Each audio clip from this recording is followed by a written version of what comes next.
quite taken aback. We didn't expect to see so young a suspect. Abby's hand is never going to be a normal hand. It's not going to be like her other side, but we've got it pretty darn close. Do you see that same light, that same color in Abby that you used to see? No. The teacher who was shot by her 6-year-old student is expected to take the stand today and share her story. Plus, we're seeing some very compelling visual elements in the courtroom and talking about how these visuals are affecting the members of the jury.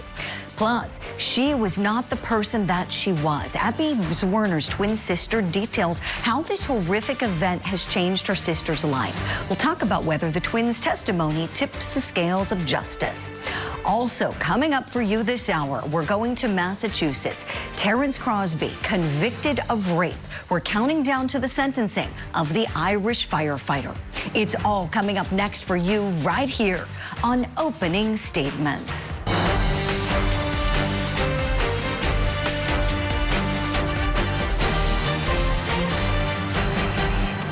Good Thursday morning to you and welcome to Opening Statements. I'm Julie Grant. Are you ready for some coffee and some court? It's that time of the morning where we get you all warmed up and ready to go for the big day ahead on Court TV Live. And oh my, is it going to be a big day. Grab that coffee right now. It's time for my opening statement. What a stupid thing to do. Remember the 3 masked would-be intruders who terrorized a Virginia family, banging on their door, threatening to break in and kill them? Remember them? Well, turns out that was a family prank. Teenage cousins of the homeowners. Oh, but there's more. Adult family members were in on it as well, apparently standing out in the street filming this whole debacle. You know, that poor family was so terrified, and understandably so. Look at this. They called 911, and since then, police in Alexandria, Virginia have logged 100 hours of investigation efforts to try to track down these suspected burglars. Chief of Police calling the incident a serious moral failure with potential deadly consequences. He said, quote, adults must be accountable for their children and parents have a moral responsibility to guide and correct their behavior, reporting there from People magazine. And you know what? I read that, heard what the chief said, and I thought, he's right. He's right. I think all of them, the adults and the teenagers, should all face consequences for this. The parents and the kids should have to put in 100 hours each of community service to try and make amends for what they did. And you know what else? They ought to thank their lucky stars that they didn't get shot, because that kind of foolishness is the kind of thing that can get you killed. It was a dumb thing to do, and it could have been deadly. That's my opening statement on this Thursday morning. Let me know if you like it. Right now, it's time for your daily docket. This is approximately 1 minute after the victim and his entourage arrived at the Homestead Suites parking lot. And what is going on? This is Alicia Andrews' phone sending a location to Sean Gaithwright's phone. So now we have jumped where they are close to the time when the victim is killed, is that correct? Yes, this is approximately 15 minutes before the shots are fired. In Florida, we've got the state expected to rest today in the murder trial for defendant Alicia Andrews. She's accused in the ambush shooting of rising rapper Julio Fulio. Court's going to get underway at 8:30 a.m. Eastern. In Massachusetts, we've got Irish firefighter Terence Crosbie set to be sentenced this morning at 9 a.m. Eastern. This guy was convicted of raping a woman in a Boston hotel. And we're going to talk much more on what we can expect coming up in this program this morning. And in Virginia, we've got the teacher who was shot by a 6-year-old student expected to take the stand today. Abby Zwerner suing the assistant principal of the school, Dr. Ebony Parker, for a sum of $40 million. And that is our top story here on Opening Statements. The jury waiting for Zwerner's story. And they're thinking about some compelling visual elements that were presented in the courtroom on Wednesday, we have no doubt. So we want to talk about this. How will this affect the jury? Look at this. This is body camera footage showing the first responders taking care of Zwerner right after she was shot. She left the courtroom before the jury took a look at this, so she did not watch this video of herself on that horrific day, arguably the worst day of her life. Another strong moment was when an orthopedic surgeon testified about Abby's hand strength. Look at this. They brought her up to demonstrate the impact of her injuries for the jury. Dr. Romney Anderson spoke to the damage that has been permanently done to her hand. Abby's hand is never going to be a normal hand. It's not going to be like her other side. But we've got it pretty darn close, and a lot of it's attributed to how hard she worked with therapy to do that. I mean, you can do a perfect surgery. If the patient doesn't do any therapy, they're not going to get a good outcome. So she's done a lot of work. I think she's done remarkably well with the number of injuries she's had there, but it's never going to be a normal hand. So will her hand strength and that demonstration we saw there garner some sympathy from the jurors? How compelling do you think that body camera footage was for the jury to see?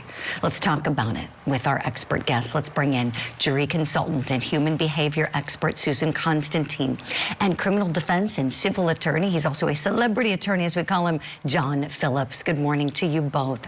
Susan, I want to start with you, please, in the body camera footage. We see her right after she's shot. She made her way out of the courtroom. What impact do you think these two things have for the jury? One, the video, and also the fact that if they're looking over at counsel table, she's not there. You know, we talked about this before, Julie. Optics matter.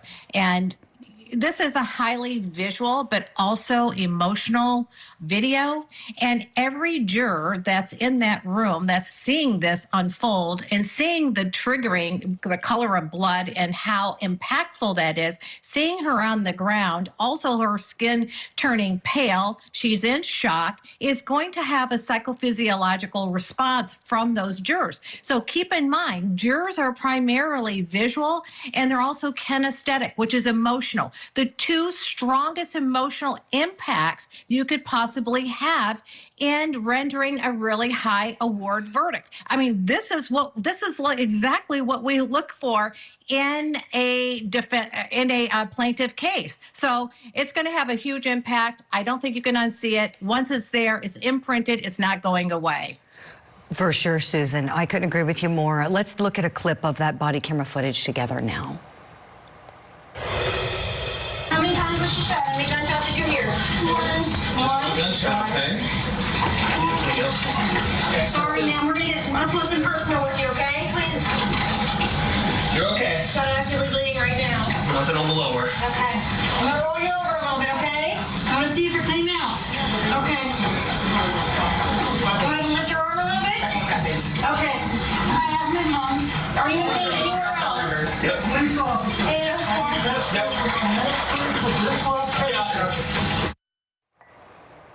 John Phillips, want to tap into your lawyer brain on this one. Tell me, in terms of the strength that this gives to the plaintiff's case, your thoughts? I love it. Not only from the perspective of the case, but from the reality of a shooting. I've represented victims in a lot of different shooting cases. And not only am I glad the jury saw it, every dang parent in America needs to face this reality. I'll get off the soapbox to go back to the question, but the trial lawyers here presenting this and doing so with their clientele both addresses the perception and the reality. The perception being, look, you do create a moment here and you're giving this video all of the weight it deserves, while also, kind of staging backstage with the client leaving and coming back and not sitting there, where the jury's watching them watch it. They're watching it. But it's very powerful. School shootings in America are like my hotbed issue with 13, 11, and 8-year-old kids. Teachers are under attack. And I'm leaning all the way forward on this case. Yes, I know you are, John. Hey, I didn't mind you getting up on that soapbox. Go ahead, my friend. I shared the sentiments that you have shared with us. And when we think about that video coming in, I know that defense counsel has a job to do. They wanted to really restrict a lot of the hearsay statements, even things that the plaintiff herself was saying. At one point, she said, you know, please just tell me a story. In other words, distract me, take me out of this. And the judge ruled that we're going to play the video and not have those audio elements for fear of it being too prejudicial. John Phillips, legally, was that the right call? It is certainly, you know, you've got hearsay's exceptions. It's a year-long class basically for us lawyers, as you know, and there's excited utterances. There's certain statements that are allowed, but also, as the plaintiff's lawyer, you kind of want the visuals to tell the story as well, and jurors wonder kind of what didn't I hear, but yeah, the judge did a good job and you know, has broad discretion in these instances, but you got a powerful enough video. You don't need some of the more dramatic elements, even though, you know, as the plaintiff's attorney, I would have argued for every single statement short of anything, you know, prejudicial to my client, because it's like, Judge, this is the reality of a mass shooting. This is the pain and suffering. This is what she has to do to go through not just the immense physical pain, but emotional pain. And she was shot by a young child. Let's emphasize that. Mm-hmm. Right, John. Yeah, you know, and if they find liability here, then they'll make a determination of the compensation, as you know. So to your point, you know, all of that could arguably go to that. Susan, I want to show another clip to you and get some analysis here. This is the hand demonstration that the doctor did with the plaintiff. What about strength? Oh, so grab both my fingers here. And just grab your whole. Just squeeze as hard as you can. You know, this side would be considered normal. This is less than half. Okay, Susan, how effective is it when you get the expert off the stand in front of the jury and you have one of the parties there with the expert? You know, when you demonstrate something visually, the impact is so huge that it's going to affect the jurors. When you see her fingers not really forming correctly, and this doctor is very credible. He's not overplaying the hand, so to speak, and it has impacted. You could actually see it, how it has deformed her hand. Everyone is looking at that. And the graphics of that are real. So they don't even have to force it. They don't have to play it up. I mean, the evidence is the evidence, and it speaks for itself, and that is enough to be able to get a really good verdict for this plaintiff. Yes, and as we keep this video as the point of our conversation here, Susan, we can see the plaintiff and how she looks. You know, we always talk about optics with every trial. So if you are new to the show, welcome. And so you know, we're not just assessing this with Abby Zwerner. We do it with every single party to a case here. And so what are your thoughts on how they have her dressed for the trial? I think they did a great job. I mean, I probably wouldn't have put her burgundy. I mean, but at the same time, you think about it, probably was a good move, because what she was emulating was the blood and trauma. So normally, you know, if it were a defendant, I'd be going, oh, definitely don't put her in red, you know, because it shows the trauma, the blood, of the gore. But here in this case, they want to show that. So I actually think that was a really good strategic move. And then, of course, the school sweater, right? Every teacher wears that little cardigan sweater. So I think it plays right into exactly who she is in real life. I don't think they had to play it hard. They're just doing what she does best, and that is being herself. I agree with you, Susan. I love the white. I thought it looked really angelic on her, and the hair was just soft. Yeah, she looks beautiful and authentic. And we always talk about how that's so important. You and John know authenticity is everything in trial work. We will leave it here for now, but we're going to be talking more about Abby's twin sister a little later in the program. Susan Constantine, thank you so much for your assessments and all your expertise. We'll see you soon. John Phillips, we thank you too. Oh, John's going to call you for trial. You two really should know each other. Oh my gosh, I'm assuming you do. Yeah, we need to connect you two. You two need to do some good business together. All right, here's what we're going to do. John Phillips, stand by. Friends at home, stand by. Maybe get a little more coffee. I'm going to do that. Here's what's coming up for you. Certainly, Mr. Crosbie has already spent a good amount of time being held. He is a dedicated and long-time public servant serving as a firefighter. We would likely be asking for something along the lines of 2 to 4 or 3 to 5. Terence Crosbie sentencing happening in less than an hour. We're taking a closer look at some of his social media posts that were excluded from the trial. Where do you see them? And accused killer Brian Walsh back in court today. His trial fast approaching. His competency hearing, though, postponed. We're spotlighting what in the world is going on with his mental health.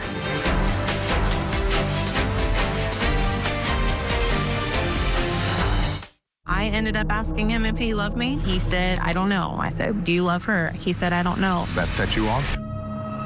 Someone was stabbed? Yes, she's on the floor. I didn't have the intent to kill Sarah. I really just wanted to scare them. It looks more like fury than fear. Did you kill Sarah to possess what she had with Josh? Sorry. Interview with a Killer. New episode Saturday night at 8 Eastern and Pacific. Only on Court TV. What say you, Mr. Foreperson, as to indictment number 2024-00244, offense 001, rape? Is the defendant not guilty or guilty? Guilty. Terence Crosbie will be back in court this morning to be sentenced. He's trending this morning for some social media posts that he made before his rape conviction. Now, these were not allowed in the trial, right? We saw him on trial. We broadcasted the case. He was convicted of raping a woman in a Boston hotel when he came for a visit to march in the St. Patrick's Day parade back in 2024. Now, there was a pretrial motion made by his lawyers that they were successful on, so the jury did not get to hear about a tweet that he put out there where he references rape. In 2017, he posted that Amsterdam was a place where a tall, blonde female would not report rape. Here's a look at that alleged tweet uncovered by a Reddit user and then verified by us at Court TV. The tweet was 7 years before the incident in question in Boston and not in any way connected to the trip. So the Commonwealth motion to put it into the trial was denied. The defense successfully kept it out. But there's more to Terence Crosbie. Apparently the Daily Mail located this birthday tweet from him back in October of 2021 for his wife. Crosbie captioned the photo of him and his wife, and he said, quote, "Happy birthday, babe. I will rupture your cervix later." Raindrop emoji, lips emoji. So what's your reaction to Mr. Crosbie's social media posts? Let's bring in our power panel. I have an amazing power panel today. Still with me, celebrity attorney John Phillips, shaking his head up there. With him, domestic violence expert, former law enforcement officer Claudia King, and the director of the National Center of Victims of Crime, and also an attorney, Renee Williams. Great to have you all on this panel this morning. These messages. John said you did the head shake first. I'm going to start with you. Kick us off, my friend. I'm sorry on behalf of good men everywhere that these heathens exist and women have to deal with them, first of all. I missed this when I was talking about this case last week, because I guarantee you I wouldn't have been as nice and as open to a hung jury as I was. This is awful. I do get the court's ruling from the standpoint of these being older and unrelated, and certainly, like I just described my feelings, a jury would have felt that way as well and convicted him based upon the tweet, not whether he was there at the time and did this, but certainly, 2 + 2 = 4. Mm-hmm, definitely. Claudia King, to you next, please. Your reactions. Absolutely ridiculous. And, if I got that happy birthday tweet from my husband, his stuff would be out in the yard by the time he got home. Yes. And the other one, let me just say that I've seen people online, saying, oh, that's no big deal. It's just locker room banter.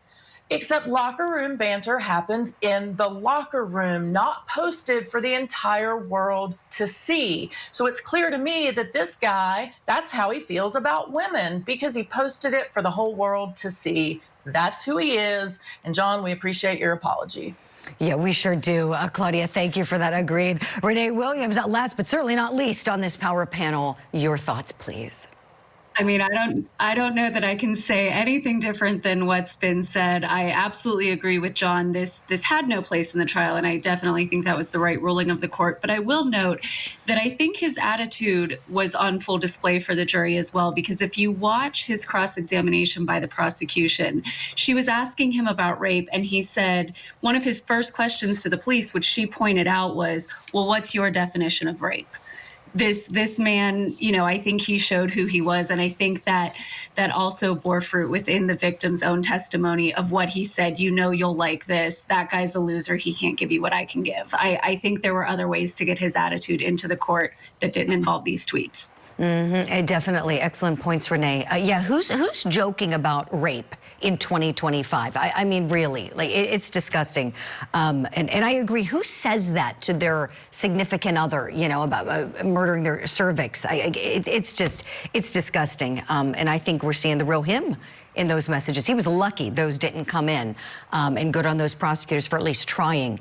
I have another trending moment I want to show all of you, the reaction of his wife to the verdict. His wife, this is her with the blonde hair and the burgundy coat. She flew over from Ireland. She was there in the courtroom when he was found guilty of raping this woman in Boston, this woman who we have not identified, a 29-year-old attorney. And on Monday, I had Mr. Crosbie's attorneys on this program, and I asked him about how his wife is supporting him throughout not only the rape allegations, but also came out in the trial that he definitely cheated on his wife, as there was video with him and another woman making out in a bar. Candidly, kissing a woman at a bar is different than being a rapist. It's night and day. It's not the same thing. And to full disclosure, she was aware of that before the video even came out at the first trial, because he told her. She knows her husband. They have a very good relationship, and that's why she's remained loyal to him from day one and remains loyal to him now. Nobody likes these cases in terms of trying to say that one person did something wrong or one person is denying it outright. Who do you believe? Who can you trust? Both parties are saying that it wasn't me. I didn't do it. Yes, you did. And so clearly the jury chose to believe one of them and disbelieve the other. And so that makes it even more difficult for Mr. Crosbie to continue on.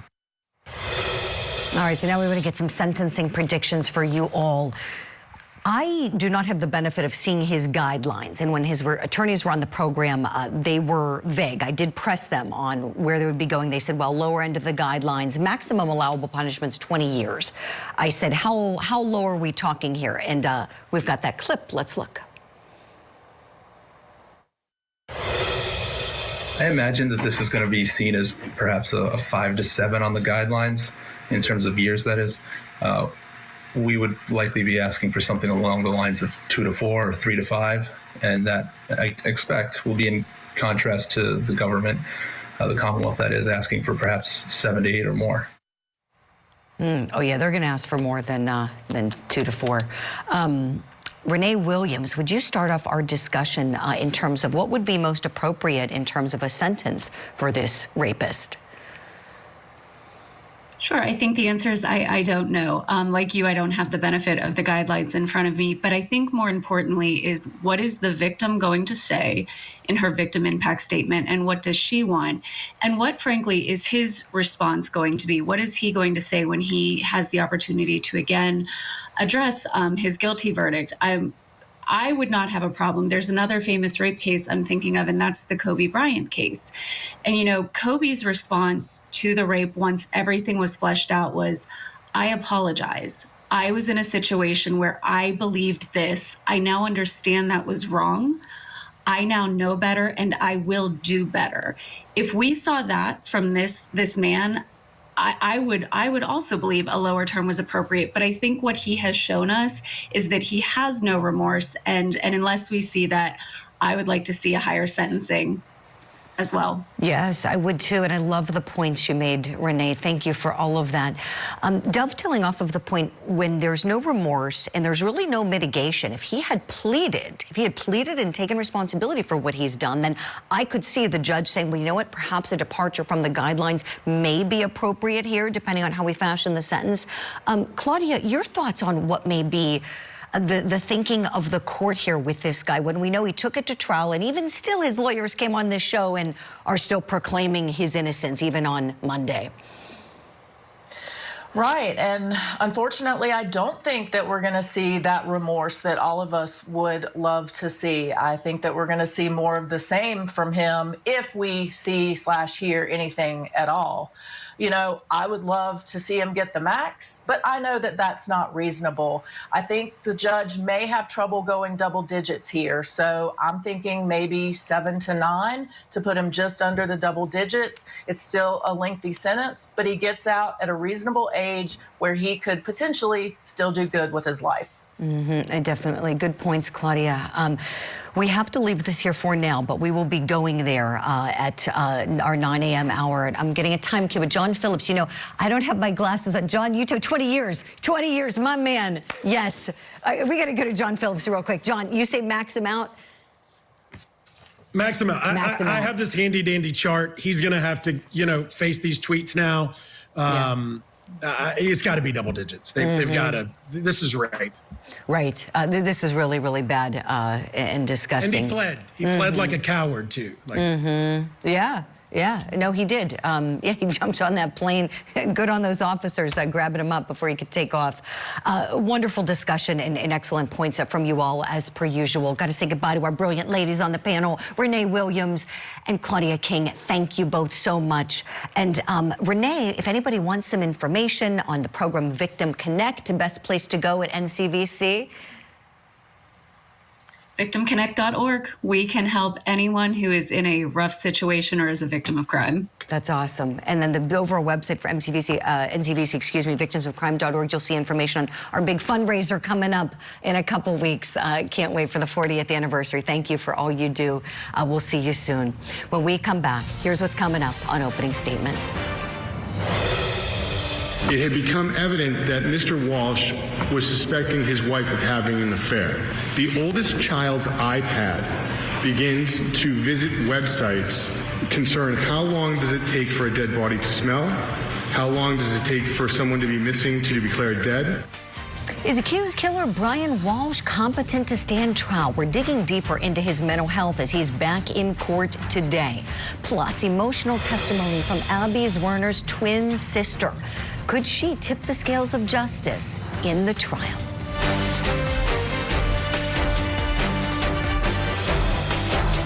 TV.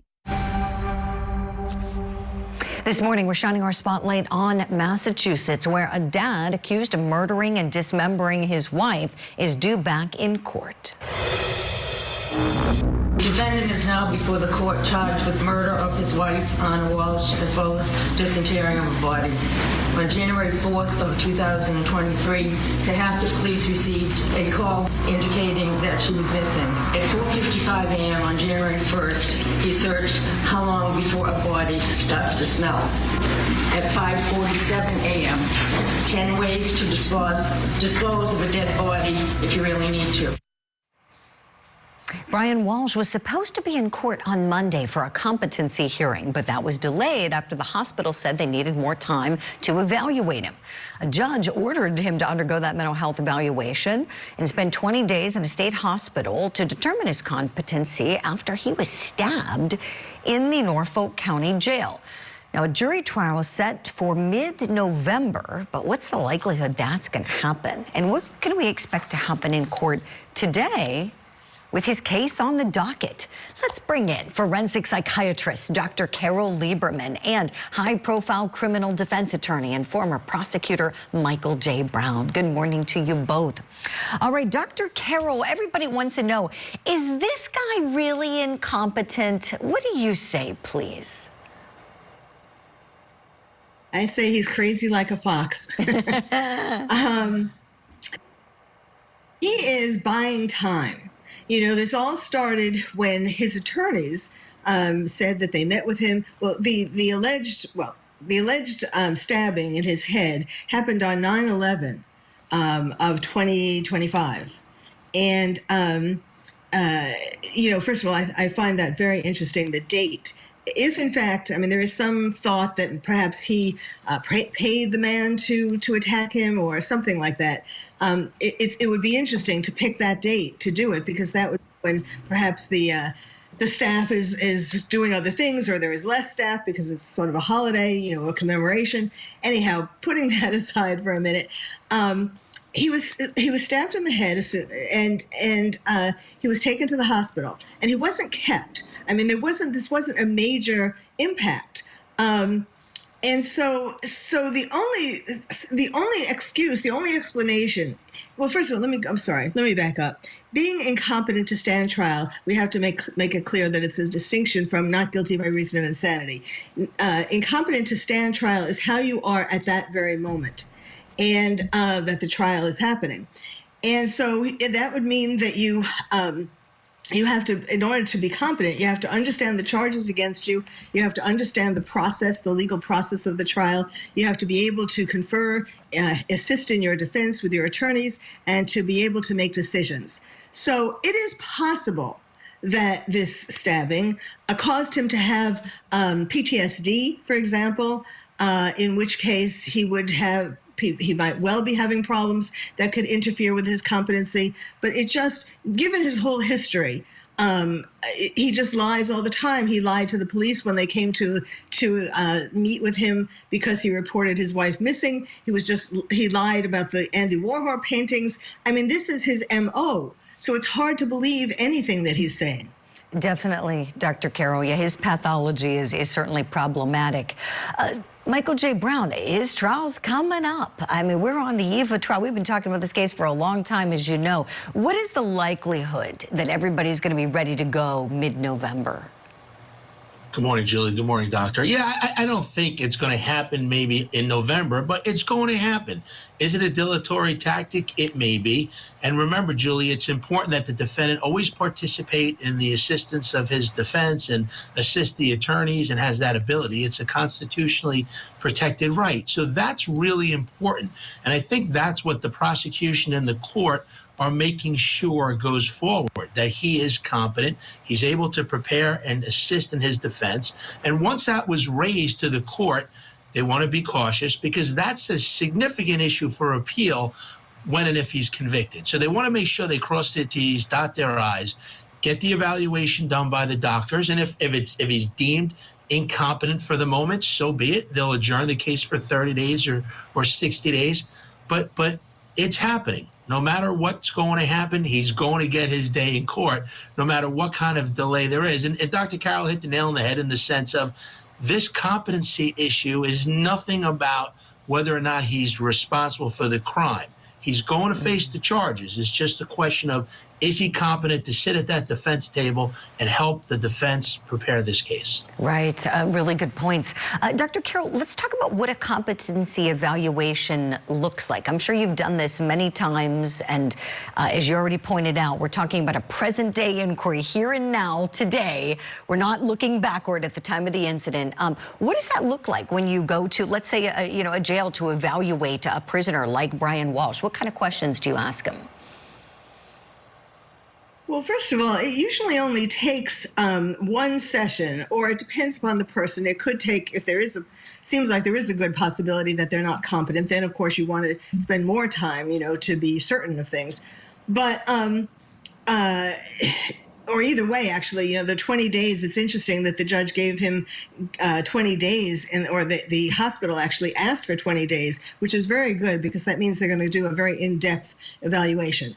But you ask about, you start off with asking about who the people are in the court. Does he know what the judge does? Who is the judge? What does he do? What do these witnesses do? All the basics. Then you do a general mental status exam, which is, you look at his, to see whether there's any kind of mental illness as well. You can give him questions that could determine whether he is competent, whether he is, able to answer your questions, basic kinds of questions, like, for example, a mini mental status exam, which is to determine whether there's cognitive problems. You get a good history from him. You try to see whether there's a disconnect between what he tells you is his history and what you know from having read the records. I mean, it's very important to read all the records. And but those are you give tests of logic. Those are kinds of the basic sorts of things. Typically, if it's someone who is faking, they will go off on tangents and tell you about how the devil made him do it, or the devil is after him. Now, with him, they have appointed I don't know if he's a psychiatrist or a psychologist, but a Dr. Burke, and he did a preliminary exam. And he said that Walsh does not have a history of serious mental illness or substance use problems, but did report long-term problems, focusing in school, and had reported a prior diagnosis of narcissistic personality disorder and depressed mood. So, really, it seems like he might well be borderline, but that's all in cluster B of the personality disorder. Same thing with sociopathy. And he had interrupted sleep, he said. He had nightmares, he said. Again, he may well know what the symptoms are of PTSD. Yeah, narcissist. What a surprise. What a surprise there. Boy, what an interesting conversation. Dr. Carol Lieberman, thank you so much. We'll be going to this case later today. We'll see if he's in the courtroom. Appreciate your time and expertise. Michael J. Brown, stand by, please. We're going to hit a break when we come back. Here's what's next. She's just not the person that she was. I feel like she's kind of lost her sense of direction in a way. She doesn't want to go out anymore. Abby Zwerner's twin sister describes how the shooting has changed her twin's life. And a live look right now at that courtroom in Virginia. We're expecting to hear from Abby Zwerner today. We'll go there together when Court TV Live begins.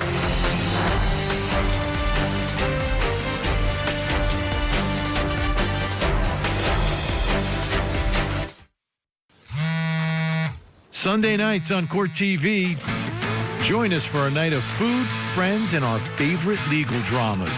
It's Order in the Court, and this week... I'm Dr. Jason Bull. I study a jury's behavioral patterns. Just give me more. Not guilty, thank you. The verdict you get depends on me. You don't get a name like Bull because you give up before the game is over. We're binge-watching Bull. Sunday starting at 6, 5 Central on Court TV.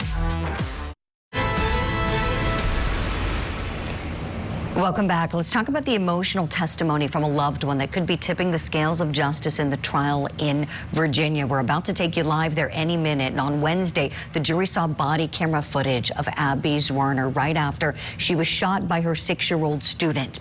Her twin sister took the stand and talked about the differences in her sister now and before the shooting. Do you see that same light, that same color in Abby that you used to see? No. Can you tell us what you do see? Someone who is scared but trying to be strong for other people. Is that what you see today? Yeah. Yeah. Thank you, Hannah. Those are all the questions I have. It's clear it has impacted her twin as well. So let's talk about the effect this will have on the jury. Let's bring back in our legal eagle, Michael J. Brown. Michael, your thoughts hearing from Abby's twin? It's a great move for the plaintiff, Julie. What you have now is you're personalizing the testimony. You're having her twin sister, who knows her better than the twin sister, and she talks about what the ramifications have been and how she's been affected. And you couple that with the body cam, which was really, really powerful evidence, because now you can bring the folks in the jury right into that scene, right into the classroom, and instead of just hearing about testimony regarding a shooting, now they can actually see the plaintiff on the ground, bleeding, being treated, the trauma, and bring them into the real life situation. So I think the combination of the two was very effective for the plaintiff. Definitely, Michael. And as you know, it's a delicate process when you're on the defense side with a case like this and have to cross-examine a witness like that who has felt the effects of this and is emotional before the jury, someone the jury may be really identifying with. I have a clip. I want to get your assessment of this approach on the other side of it. This is on the cross where counsel questions the twin sister about a Taylor Swift concert after the shooting. And you talk about that your sister doesn't want to go anywhere.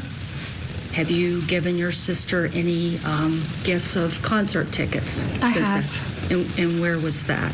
I drained my bank account to take her to Taylor Swift. So she was able to go to Taylor Swift? Yes, and it was not without its own challenges. That's a pretty large crowd. It was. Where was it? Philadelphia. The Eras Tour in Philadelphia? That's correct. And your sister was able to go do that? Like I said, yes, but it was not without its challenges. Okay, Michael, break down that moment for us. What'd you see? So, you know, the defense attorney, Julie, as you know, has a job to do, and they're going to question the witness. The sister said, hey, she can't do anything she used to do, and she stays at home, and she's isolated, and those are issues that go to damages. So the defense attorney is cross-examining, saying, hey, you brought her out. She was out in public. She was able to walk into, I assume, a stadium or a coliseum and see Taylor Swift. So it's effective cross-examination. How far it's going to go for the jury, I don't know. But certainly the defense attorney is chipping away at those issues, and that's their job. Right. Did you feel that the moment was effective for defense counsel? I know what she was trying to do. Overall, how do you think it landed with the jurors?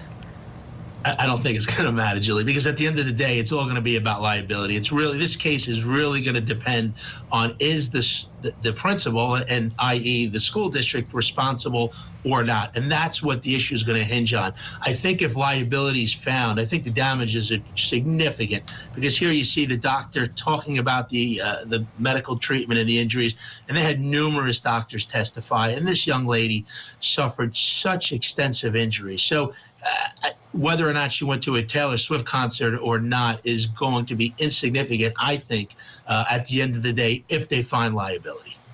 With the liability, right. It's almost like you have to think of it as what witness establishes what for your case, right? And this would be a witness establishing damages. As you're saying, she's not establishing liability. You know, that has to do with the school, the principal, all those actions, the firearm, all those things. Whereas this is, you're saying you think if there's liability, there's not a question. It's going to be a big amount awarded.